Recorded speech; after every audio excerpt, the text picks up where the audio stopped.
Something I've wanted to talk about on this channel for a very long time is a series of what we now call boomer shooters. Now that's not me suggesting you start blasting away at old man Jenkins down the street for his views on young workers nowadays. It's what's usually associated with the retro arcade kind of first person shooters, the ones that only have one goal in mind. If it moves, you shoot it. If it doesn't, you shoot it anyway. All while maintaining that incredibly fast pace to keep the adrenaline pumping. I'm sure you know the ones I'm talking about, your Dooms, your Wolfensteins, your Quakes, your Duke Nukems, your Turoks, basically anything as simple as running across a number of mazes and spilling the guts off of whatever creature you come across. Nowadays FPSs are a lot more sophisticated and can even tell enriching stories like in Bioshock or Fallout. If you want to go back further, however, you could probably argue that the original Deus Ex or Halo already did something like this before them by placing cutscenes. Or if you really want to go back, the first Half-Life game is definitely one of the big pioneers of FPSs with a more cinematic feel. Either that or the big console shooters in the 90s like GoldenEye or Perfect Dark, where you were not only killing enemies and investigating the given area, but you also had to figure out for yourself how to successfully complete the objectives and uncover the villain's secrets. Sometimes though, you don't want to be challenged on whether or not your actions have consequences or if you're merely a puppet being controlled by your higher-ups. Most of the time when it comes to shooters, I just want to turn my brain off and watch some heads explode in a gory fashion, and the 90s and early 2000s were full of awesome titles like that.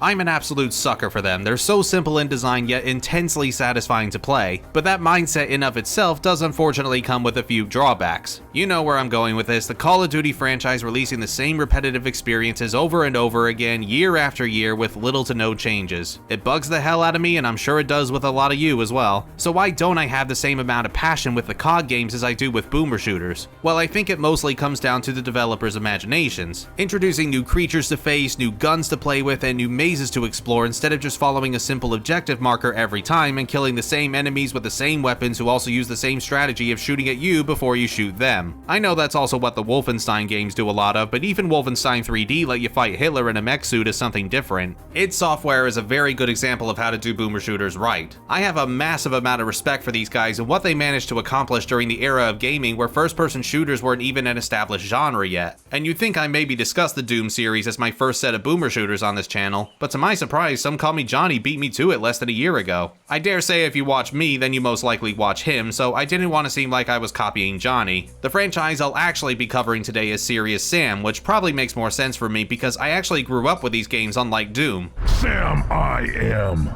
Well, okay, I played the hell out of the first and second encounters after watching my dad go through them in the very early 2000s. I recall trying out Serious Sam 2 on a demo disc that came with the Xbox magazines, you remember those things? When the third Serious Sam came out, I once again watched my dad play some of it, and maybe tried it out for myself? That last part's foggy to me, but for whatever reason I just never found myself gravitating towards it. And Serious Sam 4 kinda released with little fanfare, although in its defense, we were in the middle of a pandemic around that time. But what exactly does the Serious Sam series do to stand out from other shooters at the time? Well, the goal isn't anything special, you're still killing a whole bunch of enemies with radically different types of weaponry, but what hadn't been done before during that era was throwing in as many enemies as the game could manage with several waves coming and going, all without the game chugging on even some of the more basic PC setups. How many hordes of widely flavored bad guys could realistically be put into these massive landscapes with a lot of draw distance and still be playable? That was a challenge set by the one and only Croteam based in Zagreb, Croatia, as they had to create their own engine from scratch to allow such a feat, since licensing other engines back then were pretty expensive, costing up to $1 million. The founders were, and I apologize profusely for butchering any names, Davor Hunsky, Damir Perovic, Roman Rebarek, and Dean Sekulic.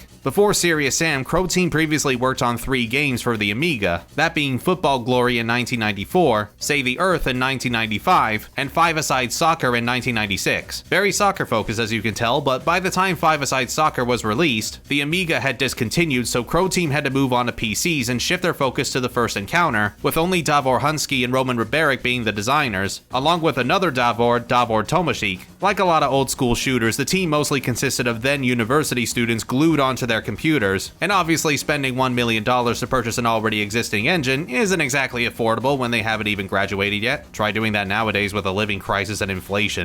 With Croteam's new engine in the works, they started by more or less copying what Wolfenstein 3D had by incorporating 2D and 3D spaces, and were originally going to test the waters by making a Croatian RPG for PCs. However, the rising popularity of Doom had changed their minds and made them opt for an FPS instead, making sure to update the engine as shooters became more advanced, like when Duke Nukem and Quake let you look and shoot vertically, eventually coming up with In the Flesh as their first attempt. This did end up being scrapped though, as the staff at that time were only programmers and not really designers for a new engine, leading to Croteam using their key players to put together the appropriately named Serious engine, and in 2001 perfectly achieved what was thought to be impossible with the release of Serious Sam: The First Encounter, followed by the second encounter in 2002, a couple more sequels, and an absolute truckload of spin-off games, with the engine gradually improving as the years went on. I'm only going to be focusing on the first 5 mainline titles because there really are a ton of Serious Sam games you can find on Steam that I have zero desire to try out as of this moment, and I imagine there's already going to be a lot to talk about with each of the core 5 anyway. I was originally going to cover them all in one big video, but to my surprise it became too big. I had a lot more to say than I anticipated, so I'm going to be splitting this up into 2 separate videos to save you guys waiting another several weeks for me to talk about old games. Both Encounters and Serious Sam 3 can be played on all the collections released on the latest consoles, including the Nintendo Switch, albeit with an incredibly stuttery version of the third game that I do not recommend. For PC owners, on top of having the games listed separately, they also have what's called Serious Sam Fusion, which is basically a central hub that keeps track of all the mainline games more easily, with the list expanding as you purchase more games and DLC, on top of carrying their own set of achievements. Fusion is what all of the modern console collections are based on. Serious Sam 4 is the only exception to this and released as a separate package, since that came out after the collections, but Serious Sam 2 doesn't seem to be anywhere outside of PCs and the original Xbox. I wonder why. Serious Sam may not have nearly as many radically different ports as the first Doom has, but there's now more than enough ways to play them, though the best experience for me personally is on a PC, as is the case with a lot of old FPSs like this. I always feel I can be more accurate and have faster reflexes with a mouse and keyboard, but a controller works just fine should you choose to do so. Something that's worth noting is that the Encounter games in these collections are based off of the HD versions that arrived for PCs and the Xbox 360 back in late 2009 and early 2010. There's no difference gameplay-wise, it's exactly the same, but the graphics and lighting have been given a total makeover compared to the more blocky, flat aesthetics of the originals. The only things being missing are Sam's death animation and the cool intro you get when booting the game up. I don't get to be serious, Claus, around the holidays? Aw, man. Anyway, the HD versions all look great and probably preferable to some people, but I don't know, I feel like there are several instances where the old graphics are more captivating. Firstly, the colors are a bit less vibrant in the HD versions, and the HUD is pretty boring looking honestly, with no way of changing it. But even some of the enemies kinda lose their intimidation somewhat with the way they look and behave. If you take the starting enemies, the Gnars for example, the original models would sprint towards you in a fit of uncontrollable rage. Like, these guys are so clearly pissed at you that they want you dead as soon as possible.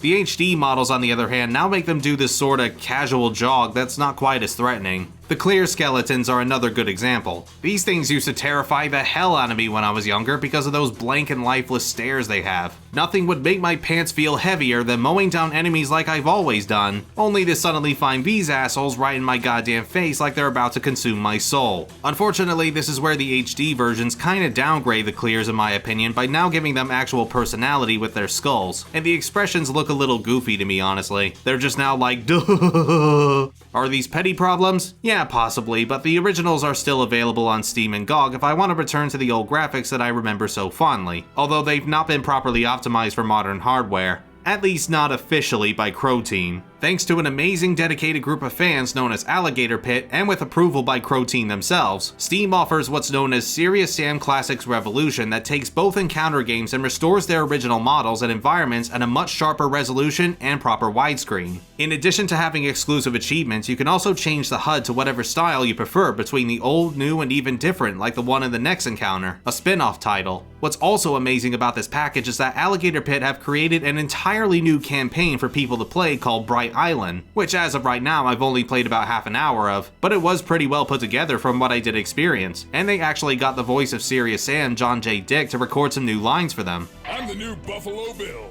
Yeehaw! I do want to give this a full playthrough someday, but maybe if I ever talk about the spin-off games in the future. As long as you own either of the original Encounters that aren't the HD versions, you'll get Revolution for completely free, but it still goes on sale pretty frequently too, and I highly recommend picking this up and showing Alligator Pit some support. They did an outstanding job with this, but it is sadly only available on Steam and not on GOG. In fact, GOG has only the originals in Serious Sam 4 under their belt for now, so Steam is probably the best way to go for the whole series. For all intents and purposes, purposes though, I'll be using the HD counterparts as reference for both the first and second encounters, so what do you say we finally talk about the games themselves, starting with the very minuscule plot that they offer. In the early 21st century, humanity discovered artifacts from a technologically advanced alien race known as the Syrians from the planet Sirius, haha. This is hoping to benefit mankind, but an extraterrestrial force called Mental attack the humans and eventually take over Earth, wiping everybody out. There's only one chance to fight back, and that's sending Sam Sirius Stone back in time using the time lock, one of the devices created by the Syrians, as the world leaders recognize him as an unstoppable soldier and Earth's final hope. Yeah, it's about as ridiculous as it sounds, and the game is fully aware of it. There's little to no story in the first encounter. All you're told is humanity's no more, aliens are responsible, go kick some ass. But that's perfectly fine by me. Sirius Sam, both the character and the game itself, contrary to the name, does not take itself seriously whatsoever. Sam doesn't comment on the state of the world or his personal feelings on the matter, he just wants an excuse to fire some guns and kill alien scum with an occasional quip. Not unlike Duke Nukem, with a pop culture reference now and then. There's probably a lot of comparisons you can make between Duke Nukem and Sirius Sam. Even the original box art looks heavily inspired by Duke Nukem, right down to how they're both snarky douchebags with sunglasses and big guns. But Sam doesn't actually talk a whole lot in his debut, with a number of his remarks being somewhat weak contrast to the later games. A lot of them just place the word serious in different situations, which is humorous enough the first time, but gets a little old after a while. Now that's some serious firepower. Though when it's not using that same gag over and over, Sam does get a chuckle out of me now and then. I'm over here, you stupid headless freaks.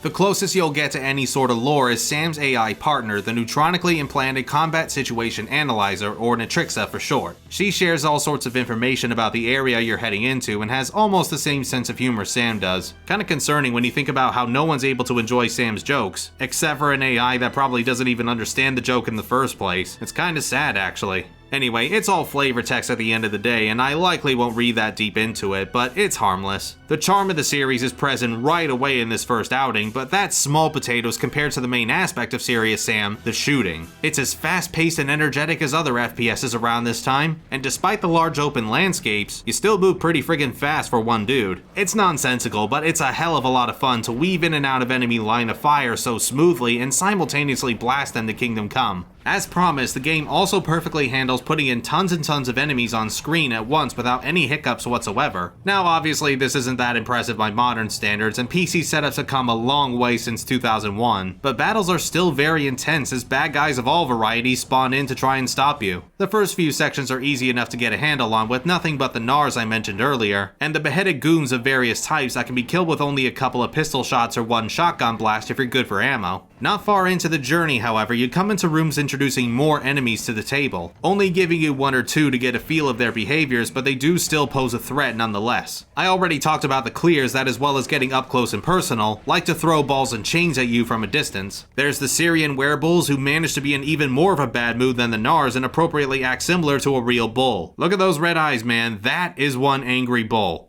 You've got the biomechanoids, who my sister Diana and I used to call Transformers as kids, even though they're nothing alike. They're slow robots, but they sure do pack a wallop with their laser cannons and deadly rockets if they're the larger red ones. There's the marsh hoppers, these killer frog things that only take one shot to squish but love to hunt in packs. The harpies that fly around and often make a beeline towards you while screeching like birds. I hated that as a kid too, and seeing them run along the floor just looks so weird to me. But at least they're pretty weak as well. Then there's the Rebid Electrofishes, yet another enemy that scared the utter shit out of me, and even to this day I never look forward to going in the water in case I run into these creepy bastards. The only enemies I would say I genuinely think are not very well designed are the Reptiloids, the Lava Golems, and the two types of Arachnoids, which again my sister and I would call Scorpion Kings, mainly because we were both really into the first two Mummy movies around this time and watched them on VHS constantly, though they do look slightly less fake than the actual Scorpion King. I'll start with the Lava Golems, who are actually not that hard to kill, they just really enjoy throwing fireballs at you that are tough to dodge, and they make little versions of themselves if you don't beat them fast enough. Reptiloids are a little more frustrating, but again, not too bad. Their health is bigger and their fireballs can be just as tricky to avoid as the golems, especially since these ones home in on you, though you can at least shoot and break them. Not to mention they have a habit of being campers and get too comfortable hiding in the back, making it harder to hit them, but I would say they're almost as manageable. The arachnoids, on the other hand, can be pretty damn cheap at times. They're huge-ass scorpions with chain guns for arms and have amazing hit scanning abilities, no doubt very easily ruining any no-damage runs you might be challenging yourself with. The red adult arachnoids are even worse because they're just as durable as the reptiloids and are a real nuisance to deal with. The juvenile ones, much like the marsh hoppers, sometimes find themselves in groups too. So yeah, screw these guys. I have my problems with some of the other enemies, but these are the only ones I'd have to call bullshit on, particularly the arachnoids. And whoever came up with the idea to make microscopic versions of these dickheads and still do a ton of damage to you, I hope your chair's got a spear going through the middle of it as you're sitting.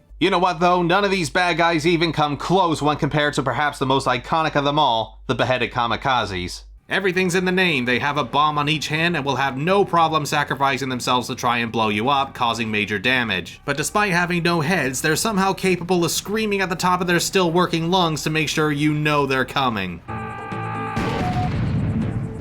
Oh, yourself. Uh-oh.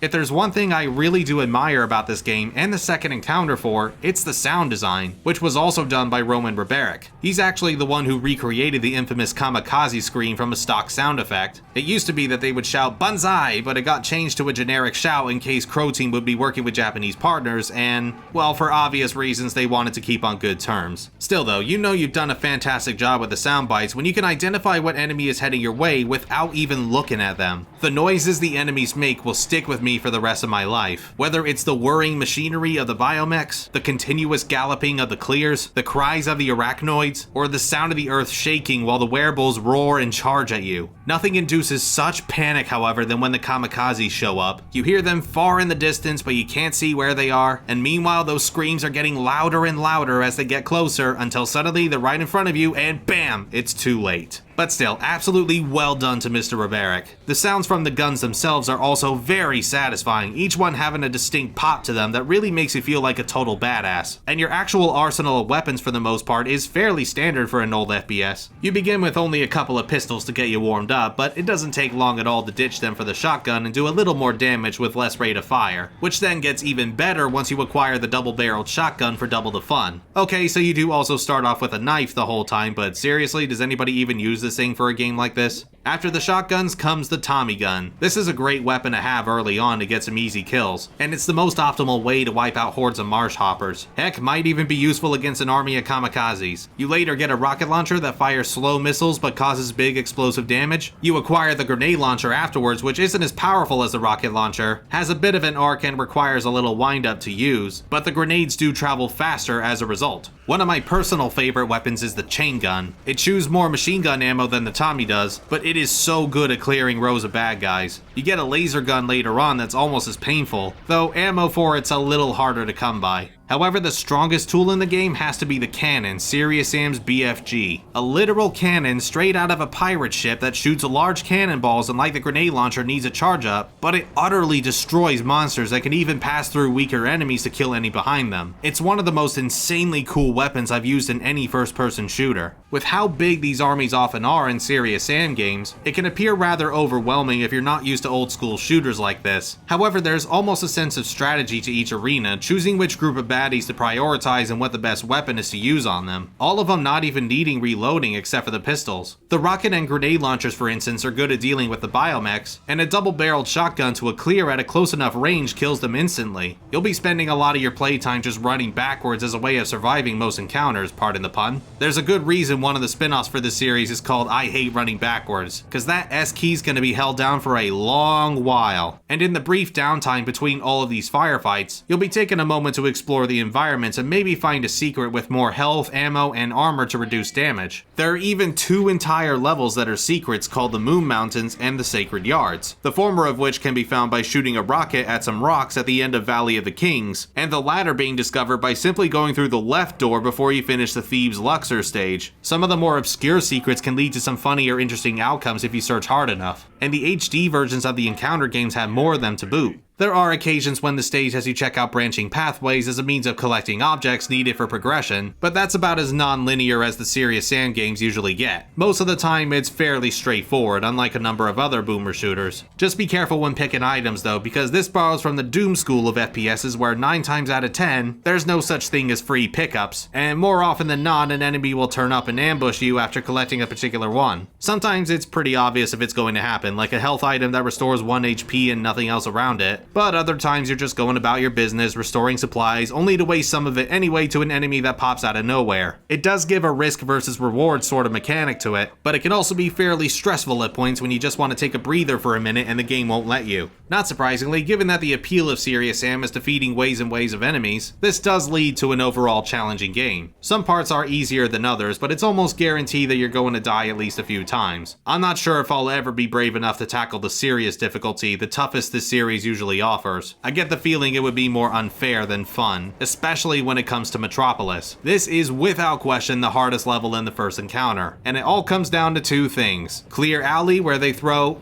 just a few too many clears your way, and then there's the section afterwards that feels like it never seems to end and frequently starves you for ammo and healing items. Okay, yes, you could rocket jump over the pit and save yourself some trouble in Clear Alley, but I didn't do that for this run. I played it as initially intended, and my god did it make me want to go to my nearest graveyard and punch a skeleton in the face for causing me PTSD. This is a good example of levels that feel like it was more designed for the game's co-op, which is sadly a little bit of a problem with the first encounter. Although granted, I only counted maybe a few parts where it doesn't benefit a lot from solo play. Quick saves and manual saves can be done at any point to ensure that you don't get too frustrated by the more difficult sections, but Serious Sam games do autosave from time to time as well in case you forget, though the combat at times does feel a little too much to deal with. The co-op is amazing regardless. I couldn't tell you the amount of times Diana and I went through both this and the second encounter as kids. We even live streamed the last hour and a half of the first encounter during the final part of our LEGO Harry Potter co-op run when we finished the game way earlier than intended, so had to find something else to fill up the time. If one of you dies, you thankfully don't have to restart from the last save. You just respawn where you got killed, but if you both die, then yeah, you'll need to start over.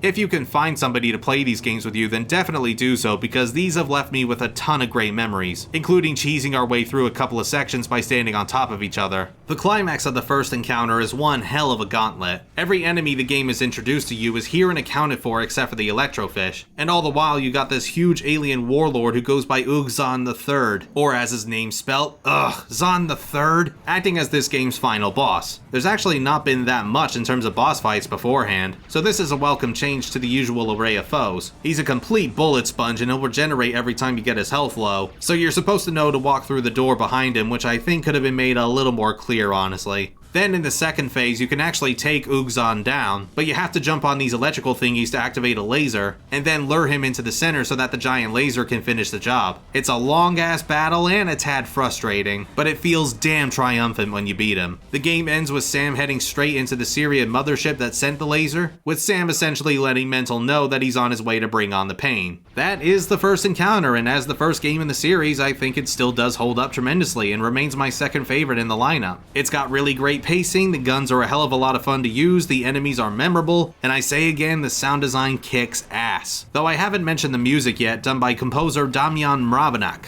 who would go on to do the whole franchise to this very day. It's simplistic, but delivers just the right amount of atmosphere without it being bland or forgettable. I can easily identify it as Serious Sam music. It very rarely goes bombastic and over the top, in fact the only time I recall it doing so was the final boss, but the rest of it keeps you in sort of a zen-like state while you're battling. It's nothing too distracting from the combat, just very good background noise. I think you're more than okay to start off with the first encounter as an introduction, but my personal favorite Serious Sam game has to go to the second encounter released a year later, and it's also the first one I remember playing. This acts as both a sequel and an expansion pack to the first encounter. It's more the same game, so I don't need to go into too much detail like I already have with this video. The only difference is that we have new toys to play with, new enemies to face, new obstacles to traverse, and a slightly longer campaign. Excluding deaths, I would say the first encounter took me around 6 hours to finish, whereas the second encounter took me about 7. Once again, the plot is very straightforward, if not strange. Sam continues to fly around the spaceship from the end of the last game, with a group of Croteam heads, yes, that's what they're actually called, crashing into the spaceship accidentally, and now Sam has to walk the rest of the way on foot towards a backup spaceship in the Grand Cathedral, with the Holy Grail acting as a key. I'd call this a weird setup, but we haven't gotten to Serious Sam 2 yet, so hold on to your hats for that one. Of course, every one of Mendel's cronies have returned to stop Sam from achieving his goal, along with the aforementioned fresh faces including Cucurbito the Pumpkin that, you know what, let's just add him to a list of enemies that would make young me piss myself a little because it's a dude with a loud ass chainsaw and a pumpkin head running in my direction. You've got Zumbles, nothing too fancy, just your larger than average alien shooting a couple rocket launchers, so basically a smaller, more nimble version of the Biomechs. There's the Fiendian Reptiloid Demon who's not really that impressive to be frank. It's just a slightly altered version of the common Reptiloid, only his fireballs can't be broken without stronger firepower. And lastly, there are the Zorgs that are basically the beheaded soldiers with a different skin. Okay, so only the Cucurbitos and the Zumbles are the enemies that are more special, but the extra guns you can use are certainly worth picking up. There's a new chainsaw that you get immediately as you start if you want to chop Mendel into tiny pieces, making the knife more obsolete than it already was. Not far in, you get the flamethrower, which I love using against the Cucurbitos in retaliation to them startling me. The sniper rifle is also brought in very early on, and it was really damn useful for taking care of enemies extremely far away from you to reduce the waves a little bit. Harpies and reptiloids hiding in the distance are no longer a problem when I have this on me. And last but not least, there's the rarely found Serious Bombs, a basic screen nuke that wipes out every enemy on the screen and are extremely handy in a pinch. But like I said, you don't come across many of them, so you gotta be careful as to when you light that fuse. Guns both old and new are once again tremendously gratifying to handle, and the difficulty is about on par with the first encounter, although I gotta say I really didn't like the X-Attack Larva boss fight. It's a simple gimmick, you destroy these things to stop its health regenerating so often, a formula this series already seems to enjoy repeating, but trying to do that whilst not getting yourself hurt is nigh on impossible. Took me a while to defeat this guy and it wasn't all that enjoyable. What is fun are the number of obstacles second encounter introduces to break up the shooting a bit, like crushing pillars, bouncy floors, or launch pads to let you soar through the air. The most the first encounter had were teleports hidden in levels that would take you to a secret. I like that in the latter half of the game there are Halloween and Christmas themed levels for basically no reason. It's silly, goofy fun while using some of the same assets we've already seen and not sacrificing the gameplay feel of a Serious Sam game, something the next one will struggle with. We'll go over that next time. What makes the levels even better is having new power-ups spread in certain rooms to make the experience even more chaotic for a limited time. The first one you get to try out is Serious Speed, which as the name implies makes you go stupidly fast and is humorous just watching the enemies struggle to keep up with you. Serious Damage is another one you come across from time to time that vastly increases the strength of your guns and absolutely annihilates foes. And lastly, there's Invulnerability. Just invulnerability. I guess Sam doesn't consider that too serious, although he does seem to get a good kick out of it. Come on, just try to hurt me now. There may be few of them, but all of these abilities are competent in their own ways and make the gameplay even better than it already was in the last title. One major downside I do have with the second encounter, however, is that it does take away almost all of your weapons about 3 times within the entire campaign. The first time it happens, it's mildly annoying, but it thankfully doesn't take too long to get your starting guns back. But by the second time, it gets on your nerves a bit. First encounter did this as well after Metropolis because Sam had to walk quite a distance and a lot of the ammo was weighing him down. Yeah, it's a bullshit reason, but even then you didn't lose every one of your guns, just the ammo. Nitrixa does provide justifications to you losing them again in the second encounter as well, but now it's far less subtle that Croteam desperately wants you to begin at square one again for the lulz. While I'm complaining, the Grand Cathedral in the game's final act goes quite overboard with the amount of enemies and variations. Like, yeah, it's the last part of the game, it should be challenging and the ultimate test of your skills, but cramming them all into these narrower than expected corridors makes it very hard to maneuver around them, because trust me, they will catch up to you eventually. The next section isn't quite as bad since the area is more open and you have easier access to power-ups and supplies, but it can still be pretty damn difficult with practically every enemy in the game trying to pound you. I like the music for this though, the Corridor of Death. It's perhaps the only track that I'll remember outside of playing, and it's kind of a staple throughout the rest of the games too. The final boss is this wizard-looking thing called Mordecai the Summoner, who's actually not too hard, but it is highly entertaining because he got all of these serious speeds everywhere, creating for an ultra fast-paced duel. Once he's beaten, Sam retrieves the Holy Grail and uses that backup ship I talked about to get to Planet Sirius. Second encounter may not be a whole lot different to the first one, but I have just as much, if not more fun with this one due to the new additions. They're minor inclusions, but I do feel that it makes the game feel more polished and balanced, and it still keeps that wacky tone the franchise is known for, on top of Sam's quips definitely being better than they were last time, only adding serious to maybe 1 or 2 jokes now from what I can remember. Another solid shooter from Croteam, and in my opinion the best of the bunch, but 3 years later in 2005 came a proper sequel to the encounters, Serious Sam 2. That's going to be saved for the next video, however, but before we end things for today, I should mention that in 2012, about a year after Serious Sam 3 hit the shelves, there was surprise DLC for the second encounter that arrived a decade later, known as The Legend of the Beast, which had 3 recreated levels that the first encounter had in its alpha stage,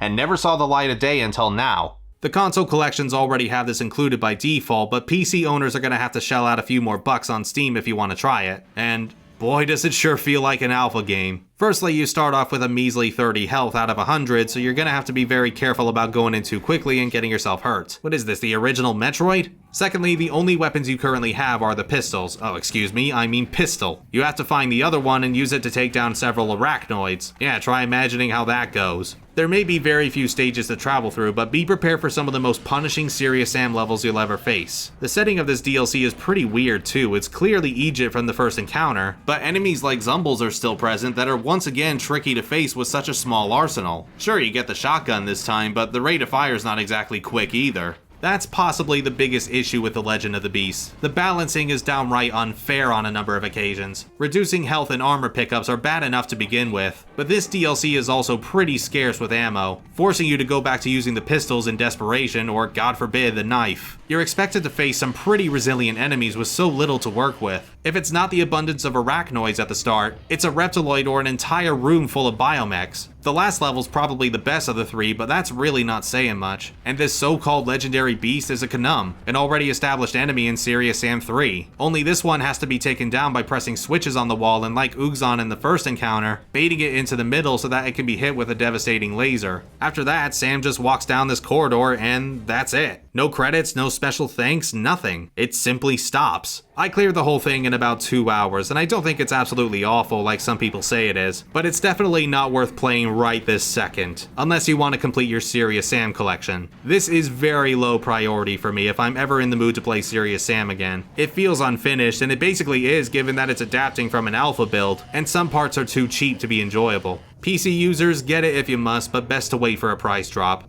And I'm afraid to say, ladies and gentlemen, I'm going to have to stop the retrospective here for now, as I had a lot more to say about these games than I thought I did, and try not to make my videos go past an hour. Fire Emblem Three Houses is the only one that has so far, mainly because of the absurd amount of content in it. Anyway, tune in next time for part 2 as we delve into the more divisive mainline Serious Sam titles with the 2nd, 3rd, and 4th games. I'll catch you all then, and hopefully you've enjoyed this video. In the meantime, stay safe, stay healthy, and take care of yourselves. You shoot it anyway. All while nah, damn it. Nah, I had a good one there.